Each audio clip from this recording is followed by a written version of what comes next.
রাজ্যের মানুষ থেকে শুরু করে হিন্দু সম্প্রদায় সকলের সুরক্ষা নিয়ে প্রশ্ন উঠছে। ইতিমধ্যে আমরা জানি যে মুর্শিদাবাদে যে মর্মান্তিক ঘটনা ঘটেছে তারই প্রতিবাদে আজকে হিন্দু হিন্দু ভাই ভাই বলে বিজেপির তরফ থেকে একটি মিছিল করা হয়। এই মিছিলটি ইতিমধ্যে নেতা সুভাষচন্দ্র বসুর বাসভবন থেকে শ্যামাপ্রসাদ মুখার্জির বাসভবন পর্যন্ত যাবে।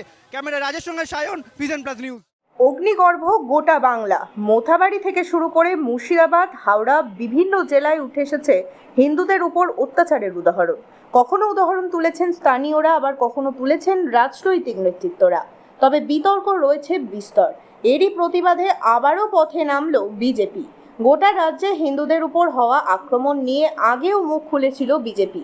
বারে বারে তারা প্রতিবাদ করেছিল বিভিন্ন জেলায়। কিছুটা রাজ্য সরকারের প্রতি ক্ষোভ প্রকাশ করে এদিন আবারও পথে নামল বিজেপির নেতৃত্বরা। এদিন নেতাজি সুভাষচন্দ্র বসু বাড়ি থেকে শ্যামাপ্রসাদ বসুর বাড়ি পর্যন্ত চলে মিছিল।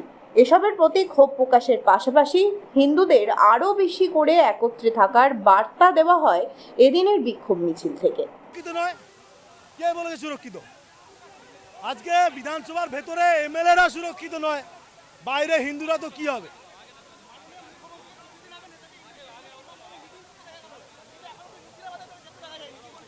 পুরো মুর্শিদাবাদ থেকে ডেকে নিয়েছে নেতাজি ইন্ডোরে, তাই মুর্শিদাবাদ যাওয়ার প্রয়োজন বোধ মনে করেনি এবং সেটা পুরো বাংলার হিন্দু সবাই দেখছে। মমতা ব্যানার্জি ইন্ডোরে বার্তা দিচ্ছেন, তাদের জায়গা ছিনিয়ে নিচ্ছে মোদিজি, ওয়াকফ বিল, তাদের ঘর বাড়ি ছিনিয়ে নিচ্ছে। তারা কি করবে বলো? তার জন্য মুখ্যমন্ত্রী বলতে চাইছে ওয়াকফ বিল পাস হয়েছে বলে তারা ঘর বাড়ি লুট করেছে, হিন্দুদের মার্ডার করেছে, তাদেরকে অন্য ডিস্ট্রিক্টে বাড়ি দিয়েছে। সেগুলো কিছু নয়, সেগুলো মমতা ব্যানার্জির কাছে কিছুই নয়। 30 জন পুলিশ আহত, বিএসএফ কে পা ধরে মাঠে নামালো 300 বিএসএফ জওয়ান। 400 স্কুলের বাচ্চা আটকে ছিল। ভাবতে পারবেন না কি করেছে।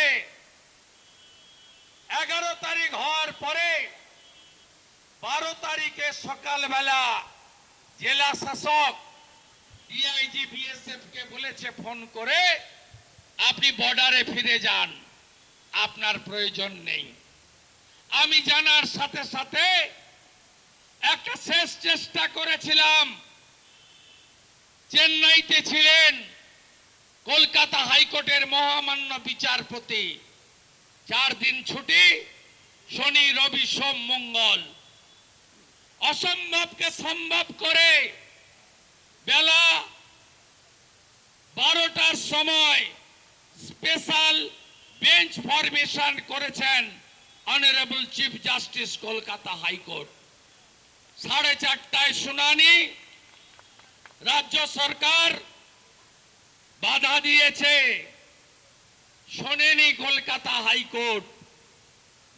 কলকাতা হাইকোর্টের কাছে আমরা যারা মানবতার পক্ষে লড়ি, বিশেষ করে মুর্শিদাবাদের হিন্দু সমাজ কৃতজ্ঞ থাকবেন। যতদিন দেহে প্রাণ থাকবে তারা সন্ধ্যের মধ্যে প্যারামিলিটারি ফোর্স নামিয়ে 13 তারিখ থেকে এলাকা ঠান্ডা করেছেন।